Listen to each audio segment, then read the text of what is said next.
La leçon numéro 3. Je ne comprends rien de ce que je vois dans cette pièce, dans cette rue, dans cette fenêtre ou dans ce lieu. Donc, nous sommes à la troisième leçon qui, suite aux deux premières, on est dans la même lignée de pensée. Donc, la première leçon, on avait vu que euh, tout ce qu'on voyait n'avait aucune signification. Dans la deuxième, nous avions donné, c'est nous qui avons donné les significations aux choses. Maintenant, ici, nous ne comprenons rien de ce que nous voyons. Donc, il n'y a aucune compréhension. Nous ne savons pas ce que les choses sont. Donc, on a dit d'appliquer cette idée de la même façon que les deux premières leçons, finalement, donc sans faire de distinction entre les objets. Donc, la seule condition, en fait, l'objet attire notre attention. Je ne comprends rien de ce que je vois. De s'assurer de ne pas faire également un ensemble d'objets.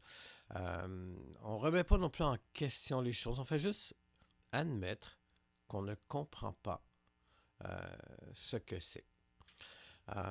Et là, on va commencer à s'apercevoir aussi qu'il y a certains sujets, certains objets ont pour nous des significations émotionnelles.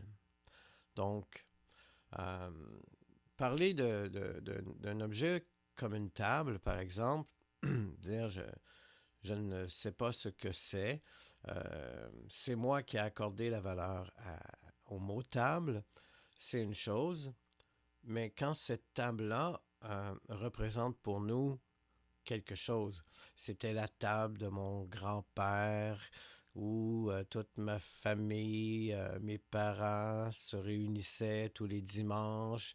Quand je suis venu au monde, on allait manger chez mes grands-parents autour de cette table-là et j'ai reçu en héritage cette table. Alors là, il y a d'autres significations qui viennent s'ajouter ici, qui ont une charge émotionnelle. Et c'est là que ça peut commencer parfois à être difficile de ramener à un état neutre les objets quand on y accorde aussi en plus une autre signification qui a une certaine émotion. Alors, dans l'exercice, on nous dit de ne faire aucune distinction entre les objets, entre les choses que l'on nomme. Donc, je ne comprends rien de ce que je vois. Donc, j'ai un objet, même s'il a cet objet-là pour moi une valeur émotive, on se détache. C'est juste un exercice, hein? Donc, il n'y a pas de danger, il n'y a pas de danger à jouer le jeu, mais ça peut être troublant. On peut ressentir un certain tiraillement. Si ça arrive, encore une fois, ce n'est pas grave. Euh, on met sur pause et on passe à un autre objet. Mais le but est d'arriver à le faire avec, finalement, tout ce qu'il y a autour de nous. Donc, l'intérêt de cet exercice-là, c'est de dégager notre esprit des associations passées. Donc, finalement, on commence à comprendre que, avec ces trois exercices-là, que tout ce qui nous entoure, dans le passé, on a associé. On a fait des associations d'idées, des associations de mots, de souvenirs par rapport aux objets. Et il s'agit ici de les séparer. Tout simplement d'entreprendre un petit exercice de dégager ce qu'est l'objet, ce qu'est la chose, par rapport à ce que nous y avons accordé comme image, comme idée, comme notion. Donc, c'est un peu le but de ces exercices-là parce que, en réalité, c'est toujours nous qui accordons une signification à une chose. Et je reprends l'exemple d'une table. Alors, imaginons que j'ai une table chez moi qui était la table de la salle à dîner chez mes grands-parents, une belle table antique, euh, et j'y accorde une valeur émotionnelle. Vous venez chez moi, vous voyez la même table, vous n'allez pas y accorder la même valeur. Pour vous, elle n'a pas aucune valeur émotionnelle. C'est une table comme une autre. Alors, tous les deux, on va regarder un même objet, mais on va y accorder des significations différentes. Donc, c'est un peu ça l'idée, c'est de comprendre notre mécanisme interne d'association d'idées qu'on a fait dans le passé. Si on va être capable de mieux comprendre comment on fonctionne, comment on pense et même parfois comment on réagit. Donc, l'idée ici, c'est vraiment de se dégager de tout ça. Donc, de n'accorder aucune valeur aux choses dans notre état d'esprit. Donc, de jouer ce jeu-là durant l'exercice. Donc, la leçon 3 va dans la même ligne de pensée que les deux premières leçons.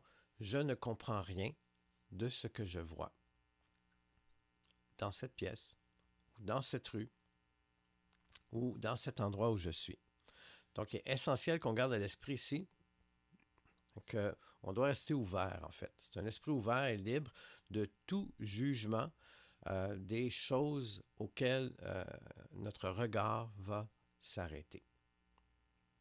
Le but de ça, comme on l'a dit, se détacher, dégager notre esprit des associations d'idées. Toutes les choses qui nous entourent ont une valeur égale. Elles ont tous leur propre une valeur égale d'utilité, en fait. Le reste, c'est nous qui accordons cela. Donc, c'est un peu ça le but de l'exercice. Donc, comme les deux premiers, pas de stress. On peut faire ça 1 minute le matin, 1 minute le soir.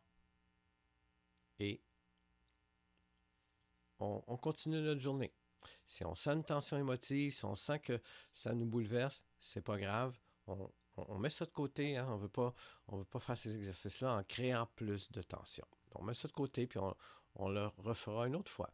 Et s'il y a un objet en particulier qui crée une tension, que c'est difficile de se détacher, de dissocier nos idées par rapport à cet objet-là, bon, il n'y a rien qui nous empêche d'y revenir plus tard, tout simplement. Donc, la suite. Prochaine leçon, numéro 4, à venir.